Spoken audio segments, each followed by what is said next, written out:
What's up, everyone?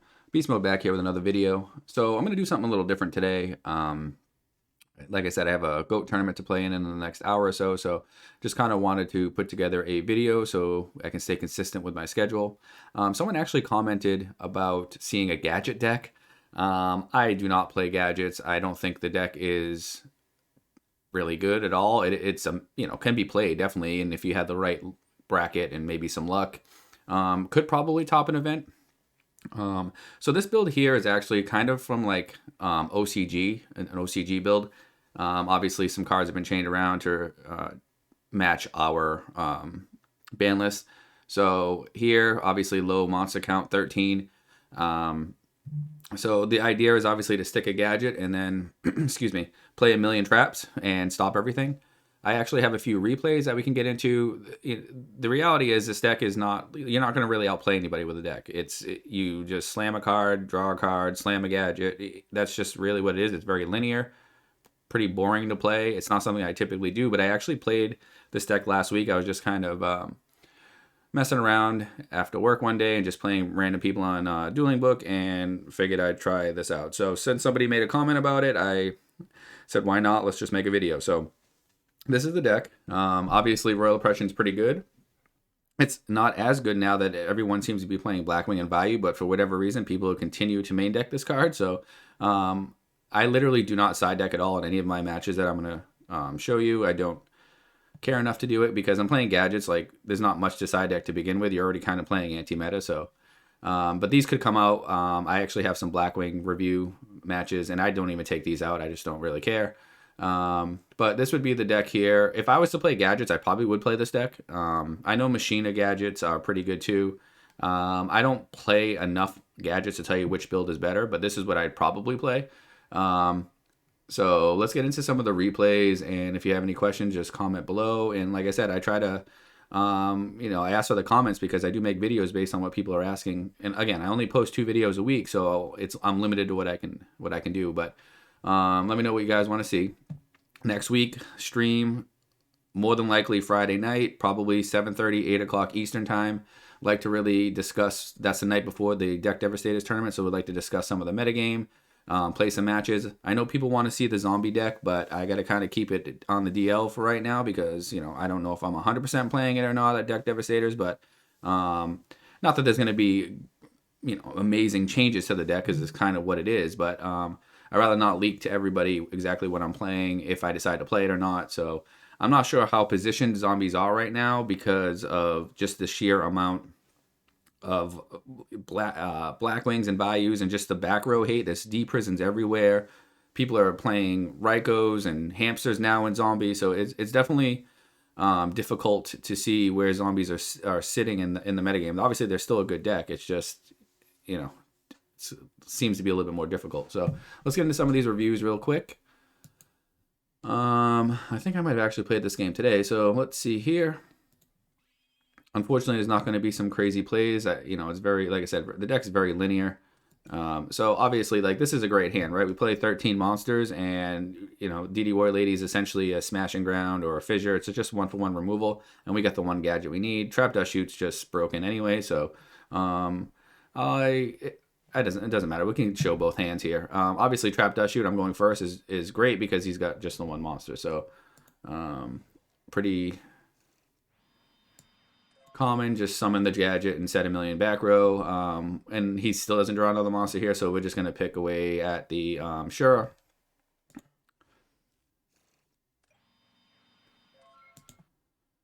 So we know every card he has. We're just going to play around everything. Summon a gadget, search a gadget, attack. It's pretty much what we do here.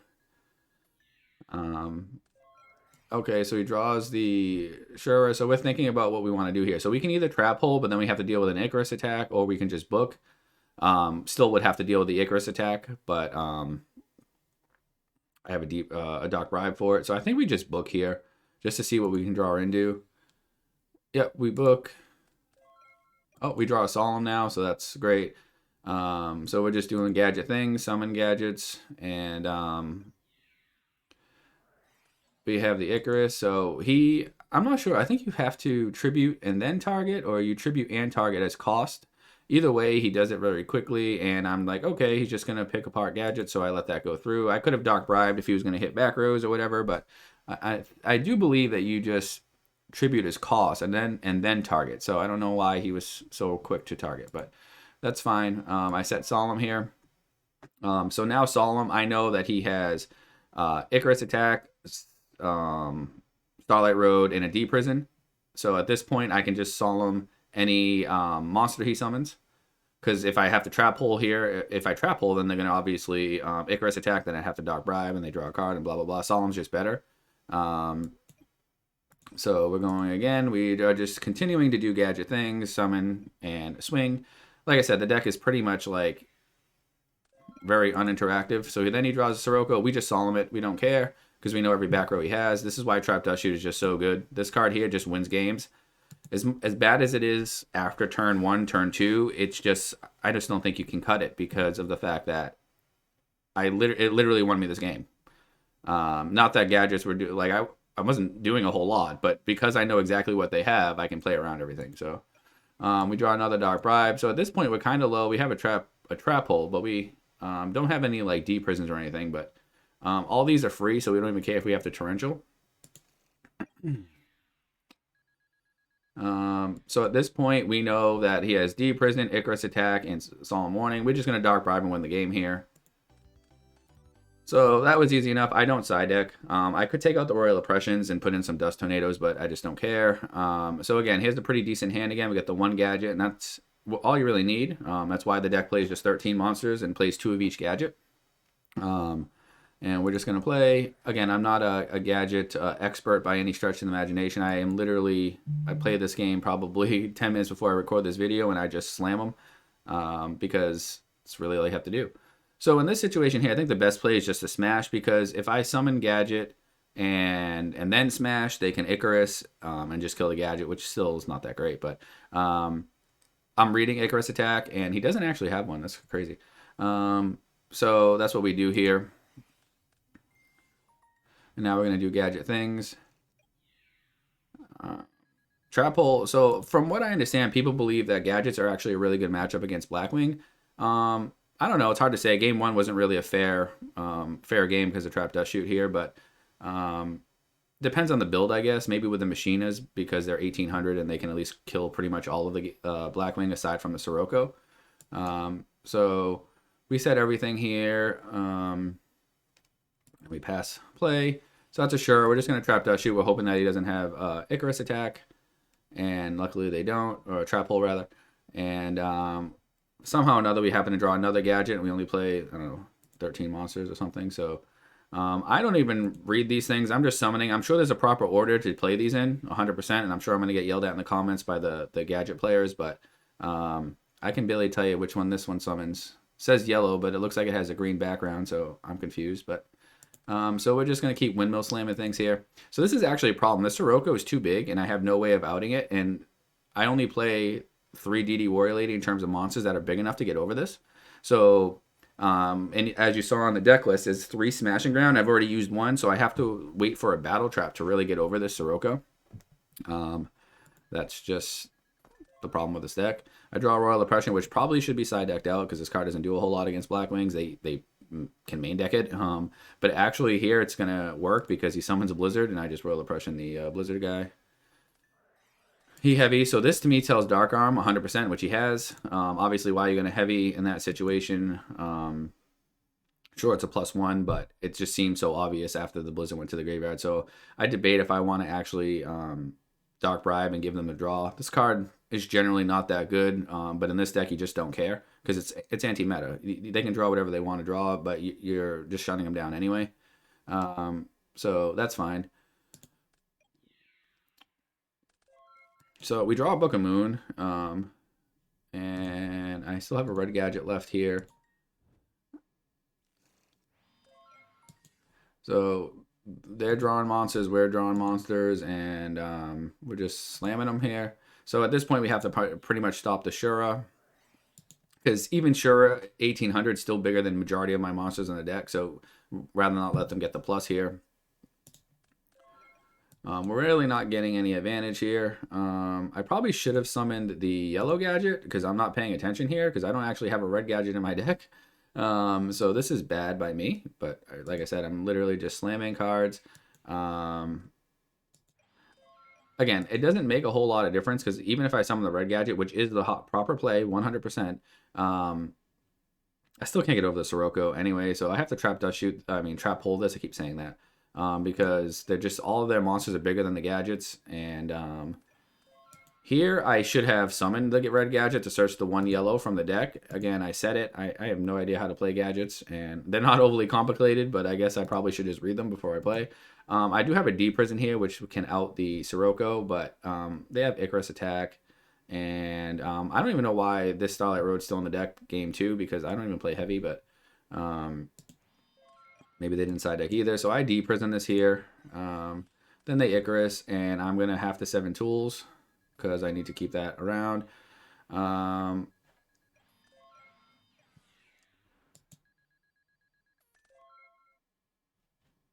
So I have an option here. I guess I could have summoned the DD Warrior Lady last turn and like attacked with both, but if it's a Mirror Force, I lose. Here I draw 7 tools, so I'm debating now if I want to set the... So I should have a gadget in my hand because I should have summoned the red gadget. I could have set the 7 tools and then just set up for maybe a game shot next turn or to dodge the Icarus, but I think to myself, if he has Icarus, he's probably just going to do it in the end phase anyway. So this is not the cleanest display of gadgets. Obviously, I should have summoned one here, but ultimately, you know, I'd have a gadget in my hand. It's not really changing anything here because, you know, sure, I could have summoned a gadget there and maybe attack for 1200, but he has Blizzard play, and Dark Arm I don't think is ever going to be live at this point. There's like 37 Darks in the graveyard, so, and he drew a Mirror Force here. So I can't stop the Blizzard play here. And this just goes to show you the problem with gadgets. Like if you start getting outpaced, it's done, right? So DD Warrior Lady is an out to the Armed Wing. So we just set it. No need to attack into it. We take a little bit of damage, but we banish it. So I actually draw a Breaker here, which is really good. So I have an option to either A, break something, and then he drops to 1600, or B, keep it at 1900, and, you know, which is bigger than all the Shuras and the Boras. But I'm like, well, whatever. See if I can win. I probably shouldn't be in this game anyway because I already played awful with the gadget. So I break back row just to get a +1. I actually hit the Mirror Force, which is great, and I attack for 16. And then he tops a Shura, and he slams it. So I was going to lose Breaker anyway to the Gale, so it didn't matter much. But so that's just unfortunate for us. We lose to this top deck Shura. And we're going to take another 800 here. And I don't think we even play Brain Control in this deck. So we don't care. And we draw a Dust Shoot. So actually my opponent just leaves. He's like, I'm sick of playing gadgets. I don't blame you. This deck is toxic. It's really not fun to play against. It's like, do they have a back row or do they not? So that was one replay. I actually have a couple just quick ones. And let's get into the next one here. Let's see what our opponent's playing here. Trust me, playing against gadgets is about as fun as playing gadgets. But, you know, if it's your deck, that's fine. That's you do you. But I just don't personally care for this deck. And it's just ironic that I actually played a few games with it last week and somebody asked to see a deck. So, again, we opened double gadget, which is not good. But we have a million back row, so we don't care. In this hand here, you just set everything because you have the Dark Bribe to stop heavy. Our opponent's actually on Gladiator Beast, which is kind of like gadgets. I say that they're better gadgets. So my opponent here could have just summoned this and then contacted into the big dragon, the Fortress Dragon, and then summon the Gladiator Beast. I'm not sure. Maybe they just valued having Cyber Dragon on the board more. So I have to think here. I'm not going to book the Cyber Dragon because they can contact face down, and my biggest concern is the Gladiator Beast because they just do what gadgets are trying to do, but way better. So we allow that. We don't even deprison because at this point he didn't contact. So I'm like, okay, I'll just contact on my turn. So we actually deprison the Gladiator Beast monster. That way we can just freely summon gadgets and not have to worry about dealing with it. Excuse me, I'm just sitting upright in the chair. So we summon a gadget here. We contact, which is what I think they should have done. And that's another reason why you really can't play gadgets, because everybody is side decking Cyber Dragon. So you have to be aware that if you summon a field full of gadgets, that they're just going to summon one Cyber Dragon and just contact the board. So this isn't like, I think gadgets or machinists would be better if like Cyber Dragon just wasn't in everybody's side deck. Um, there are some people starting to kind of remove it from the side deck, but generally you really can't in a tournament setting, because you just can't afford to lose to this deck.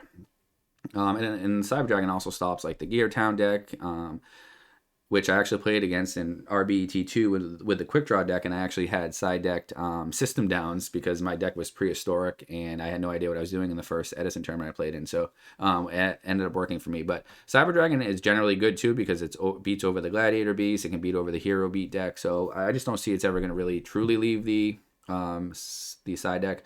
At Worlds, I debated if I was going to actually side deck Cyber Dragon, because I just didn't expect anybody to ever play gadgets. Just because, you got 45, 50 of the best players, they're probably just going to play decks that they feel comfortable playing. And most people did not top. I don't think anybody topped an event with Gladiator, with Gadget. So if you're playing a local tournament, you have to keep them in the side deck, definitely.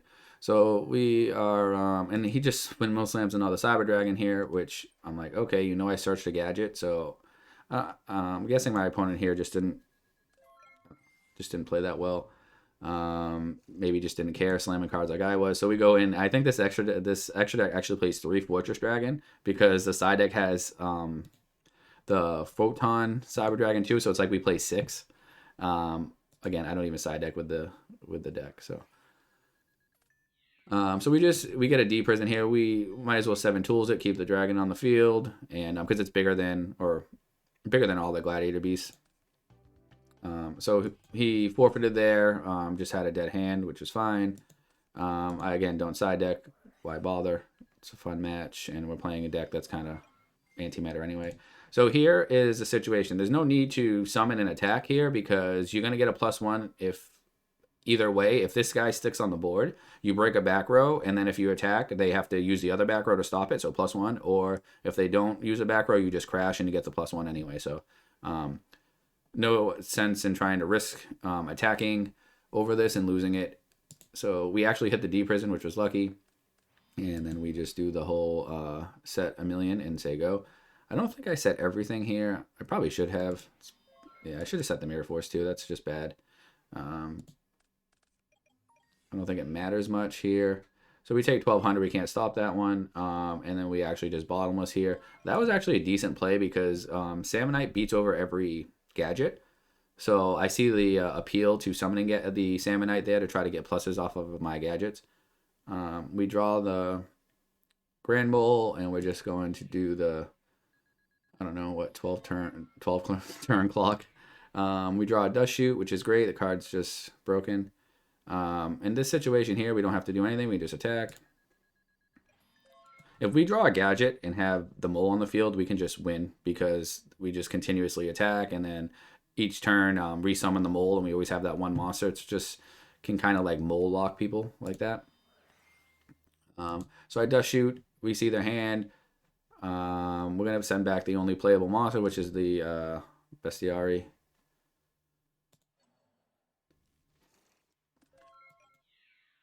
We draw Royal Oppression, which is really good against Gladiator Beast. And he drew a Laquari, not summoning it. He's trying to set up the trap stun play so he can summon the Laquari, or he should Cold Wave next turn. But the problem is I have the Mole, but he could do the Test Tiger Gladiator Beast play and then bring out Murmillo. So we just attack. We don't, like, why not? So I think he should Cold Wave here personally, because like this is the freest it can be, right? You can Cold Wave, Test Tiger, and then like Murmillo attack for 800, tag out maybe into Bestiari, and then yeah, I think that's what you should do, but he doesn't do it here. Just kind of goes into it. So I just Royal Oppression the Test Tiger, because why not? Then they Trap Stun, and then I Solemn, and we Mirror Force. So we're just going to try to win with the Grand Mole. We also play Trap Stun, which is good and bad, I guess. But in this matchup, it works. So he drew Rescue Cat now. Again, doesn't like Cold Wave Rescue Cat. I'm not sure why. Maybe it might not have another target now that he lost to Salmonite. I'm not sure. Um, so we continue to just beat down with the Grand Mole. And um, we could have bounced there. I don't know. He like tried to stop the attack, so I said, okay, we'll just not bounce and kill it. Yeah, this is a little bit sloppy play, I think, for my opponent, really. So we summon the breaker and bottomless. I think we can just 7 tools this. Yeah, we 7 tools. So now we have a 1900 breaker, which is bigger than everything that they can summon. And so that was the game there. Probably not the best display of Gladiator Beast for my opponent. Maybe there is, you die with Cold Wave in your hand. I'm not sure what you're doing. Maybe just new to the deck. That's fine. And like I said, how many Gadget decks do you really play against? The deck is kind of obnoxious. So I do think I have one more replay that's quick. Yep, we can just get into this. And let's see here. I'm not sure how many people are really interested in gadgets, but this is what it will be this week, this video. And so pretty good hand here. No actual defense, but oh, it's another blackwing player. So I think the play here is probably just, we could just break her here. Yep. So we break her. We actually don't get bottomless, so that's great. And we hit a dust. So I don't know entirely what I'm playing against because it's turn 1 and I only see a dust tornado. So now we lose to Shura here. You can't special summon that, essentially. I tell him you have to read. Thank you. And so this doesn't seem like the right play at all. I'm not sure if my opponent knows how to play Blackwings. Like, you can just search out a value. Maybe they don't play it. Maybe it is the right play. I don't know. So then he special summons. I'm just going to Royal Oppression there. This is like, see this Blackwing play here? Like, this is just all unnecessary. There's no need to special summon the Gale there and make that. You just pass your turn. You have an Icarus attack. So this is what a lot of people do. They just play like they're going to try to win every turn. They're just trying to win the game, play cards. You don't just say go. There's no need. If people want to learn how to play Blackwings, I did watch Hydropump's video. He's a very good Blackwing player. Plays very slow. The deck is aggro, right? That's just the idea behind it. It's not a very controlling deck, but the play is not always slam synchros on the board. It's not. So then he just loses the Royal Oppression there because there's no need to do that. And we're just going to summon Gadgets. And we drew a Trap Hole now. So he doesn't attack because, fearing 5 back row. Does he have an Icarus? Yep. So double D prison. Is that a double D prison? Yeah, it is. So we summon another breaker again. We're just going to try to hit back row. We hit a D prison, which there's 2 there. My guess is they probably Icarus attacks here. No, it doesn't. Okay. Well, I'm not sure when you're going to get a better Icarus attack than that. I'm not sure what the play is. So he draws Dark Arm, has 4 darks. So we just Trap Hole, and then we just going to 7 tools the Icarus attack there. We don't care. So he brain controls here. This is fine. There is absolutely no reason to do this. I don't know, like maybe you just, I guess maybe you could die next turn to the next Gadget, I suppose, but when you're brain controlling a breaker to kill a Gadget, you're not winning the game. Summon Gadgets, and we're just going to continue to attack here. This is real crazy high depth gameplay, as you can see. So this is game, right? So we win. He left the game. I don't blame people for leaving the game after playing against Gadgets. It's not fun to play against. They didn't play particularly well anyway. But this is the video this week. I just wanted to try a little something different. Somebody asked for Gadget, so try to keep everybody happy. And again, I didn't want this channel to just be about zombies. It's supposed to be about meta decks. And I know you can argue what, is Gadgets a meta deck?